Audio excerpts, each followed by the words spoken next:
ինչպես է ստացվել, որ Հայաստան դաշինքի ներկայացրած ցուցակում դուք բավականին հետին հորիզոնականներում եք, ձեզ շատ ակտիվ խորհրդարանական մենք գիտենք, ինչն է պատճառը։ Տեսեք, նախ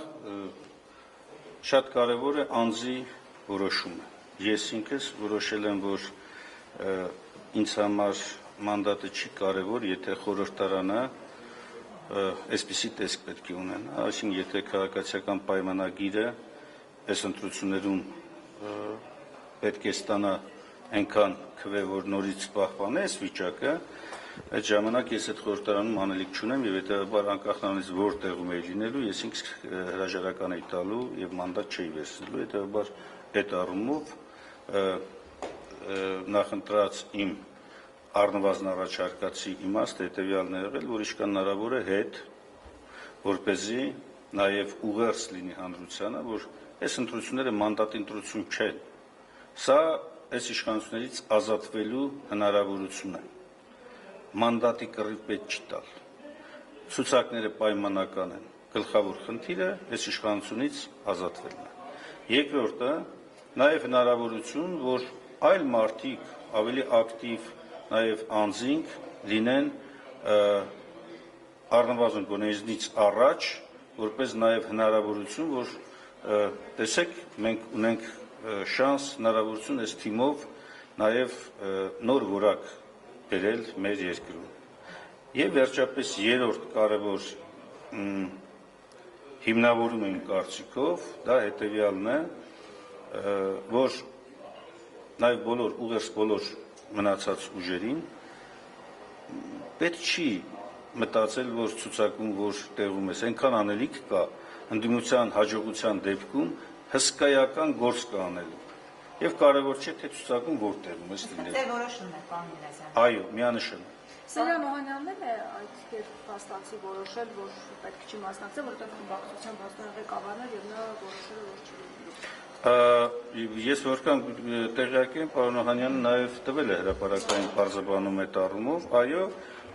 թե նոր մարդկանց հնարավորություն տալու առումով եւ թե նաև որ պարլամենտական աշխատանքից դուրս այլ աշխատանք էլ կա։ Եվ նաև շատերի, այսպես ասած, պատասխանն է սա, որ այդ մանդատների համար եք դուք մնում եւ այլն, չէ, մանդատը բացարձակ կապ չունի պայքարի հետ։ Պայքարը կարևոր է, անհրաժեշտ է ու տանը։ Ցուցակի համար վեճեր եղել են, թե ոչ, որովհետև դուք արդեն մասնակցեցիք այդ մասին, որ մանդատի համար չենք գալիս, Չէ, ես Եվ նաև այն հանգամանքը, որ Կարմիր Դանիելյանն 14-րդ տեղում հետ չէ իր համար իր առումով, քանի որ նա ակտիվ պատգամավոր է եղել, շատ է հանդիպում քաղաքացիների հետ եւ Չէ, տեսեք, ես որևէ վեճի մասին չասեցի, չէ։ Բնականաբար ցանկացած ընտրություններից առաջ նման քննարկումը ինքնին ծավալուն է, դժվար է եւ այլն, բայց վեճի մասին բացարձակ չկա խոսք։ Ես իմ մասով ասեցի, իմ որոշման մասով եւ համարում եմ, որ նույնիսկ եթե օրինակ օրենքով պահանջվեր, որ համագումարը պետք է հաստատի 50 տեղը, ես խնդրեի, որպեսզի ինձ 50-ում դնեն։ Բայց չուզեցաք հրաժարվեք չլինեք, հանրապես ինչպես օրինակ։ Հա, դա էլ էր տարբերակ, դա արդեն չկարողացա ընկերների պնդումներին Դեռ չէ, դեռ արդեն ասեցին, որ դե անպայման գոնե ցանկի վրա ես, որտեղ բոլորն էին դեմ, որ ես հետ տեղերում լինեմ, դա իմ որոշումն է եղել։ Զարմանալի կարող է թվալ շատերին, բայց իրականում չկար երևի տենց մարդ մեր ղեկավար կազմից կամ որ չասես առաջին տեղից ես եմ որոշել եւ ես համարում եմ, որ շատ կարեւոր է նաեւ այս մշակույթը բերել մեր իրականության մեջ։ Ի վերջո մեր արժեվ կանգնած խնդիրը մանդատի խնդիր չէ։ Խորհրդարանում մեկ ավել ձայն, մեկ պակաս ձայնի խնդիր չէ։ Այսօր խնդիրը շատ ավելի գլոբալ է, շատ ավելի հստակ է եւ շատ ավելի պարզ է։ Իսկ Կարմիր Դանիելյանը ինչ է 14-րդ տեղում, քանի որ ամենաակտիվ պատգամավորը։ Դե մի տեղ դիլներ, չէ, ինձնից առաջ չեն։ Լավ չի բա։ Պարոն Ասյան, երեք բարգավաճ Հայաստան կուսակցության։ Ի վերջո ներողություն եմ խնդրում, ի վերջո Չէ, ի վերջո անսահմանափակ չի տեղերը։ Եվ դաշինքն էլ իր առանձնահատկությունն ունի, բա ինչ եք կարծում։ Եթե առանձին որպես կուսակցություն մասնակցես, այլ բան է, երբ որ դաշինքով ես մասնակցում, դա այլ բան է։ Ուզում եմ ասել, եւ վերջին հաշվում իսկապես ցանկը էական չի եղել մեր քննարկումներին։ Երեք Գագիկ Ծառուկյանը հայտարարեց, որ Քոչարյանին չէր ընտրելու կոալիցիա չեն կազմելու, եթե չեմ սխալվում, ընդհանրապես բոլոր ուժերը նման հայտարարությամբ են կամ ստարտափել, ինչ կասեք սա մասին, ինչու են նման պատրաստել։ Ես չգիտեմ, չեմ ուզում այս նախընտրական շրջանում ընդդիմադիր դաշտի մյուս խաղացողների վերաբերյալ ինչ-որ բաներ ասել, բայց ես ընդամենը հորդոր ուղղեմ իրենց, որ հարգելիներս, գլխավոր խնդիրը, որ քիչ առաջ քննարկումն էր, չէ՞ դա ասում։ Գլխավոր խնդիրը այս իշխանությունից ազատվելն է։ Մի փորձեք մրցակից կամ թիրախ մեզ սարքել։ Այդպես որ նայենք բոլոր ուժերի համար Հայաստան դաշինքը եւ Ռոբերտ Քոչարյանը կամ Դաշնակցությունը թիրախ են, անհասկանալի ձևով։ Իշխանության համար հասկանում եմ, իշխանության համար թիրախ ենք, որովհետեւ իրենք գաղափարական տեսակետից, անցած ճանապարհով, փորձառությամբ, այսօրվա եղած քաղաքական ուժերից եւ անձանցից իրանք վախենում են, իրանք, չգիտեմ, գիշերները կարող է երազ են տեսնում, որ հնարավոր է, որ գա Դաշնակցությունը իշխանության, Քոչարյանը իշխանության, այս դաշինքի իշխանության, որտեղ անխուսափելի է արդարության վրա հիմնված պատասխանատվության պահը։ Օրինական, սահմանադրական կարգով մարդիկ պետք է պատասխան տան իրենց արածների, իրենց ենթադրյալ հանցագործությունների համար, այն բանի համար, որ երկիրն այս վիճակի են հասել մեր ժողովուրդներ։ Այդ հասկանում եմ, որ իշխանությունը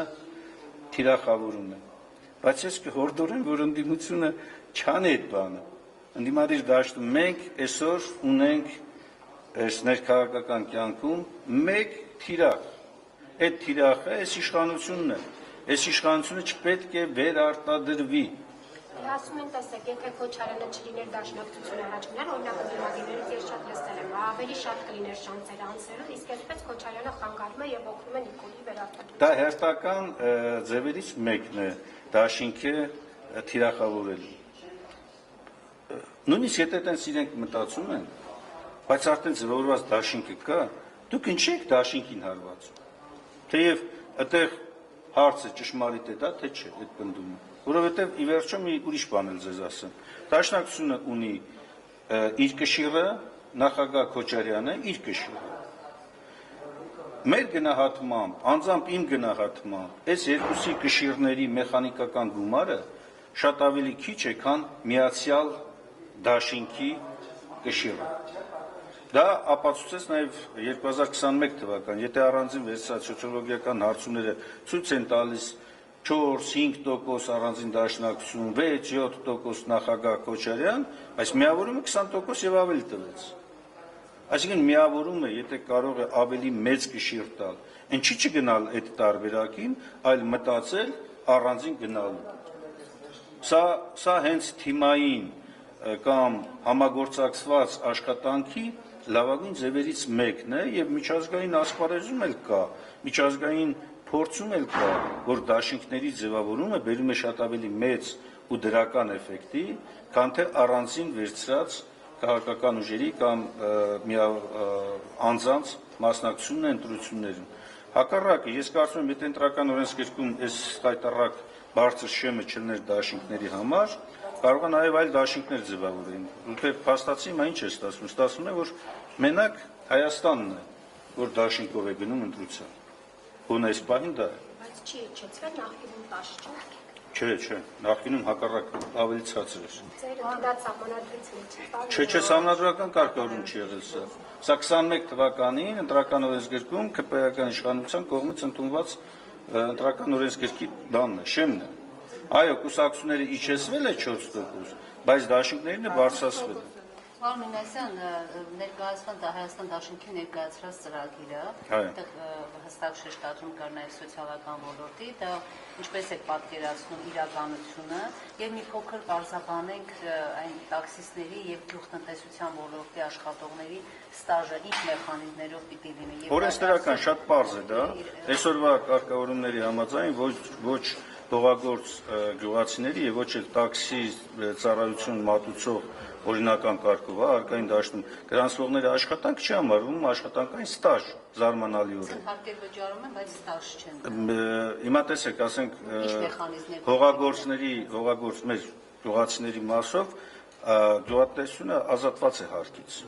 Բայց մյուս կողմից այդ մարդը, որ աշխատում է բերք ու բարիք է ստեղծում, իր աշխատանքի դիմաց հետագային որ թոշակ է գնում, չի հաշվարկվում թոշակ։ Տաքսիների մասով նույն վիճակն է։ Հիմա մենք առաջարկում ենք նախընտրական ծրագրով, ասում ենք, այս առնվազն երկու սուբյեկտները պետք է օրենքի ուժով ստանան այդ հնարավորությունը։ Իդեպ մի բան էլ ասեմ, շատ են խոսում թվերի մասին, իրականում այդ թվերը շատ մեծ չեն եւ հնարավորությունը կա, որպեսզի թոշակային համակարգի վրա էլ այդքան մեծ, ծանր բեռ, անտանելի բեռ չլինի։ Մոտավորապես որքան մարդկանց մասին է տաքսիստներ եւ գյուղատնտեսության ոլորտի։ Վերջնական հələ հաշվարկները կատարվում են, բայց խոսքը գնում է մի քանի մաքսիմում տասնյակ քանի հազար մարդու մասին ձևակերպումը Իսկ հաշվարկ լինելու է, այսինքն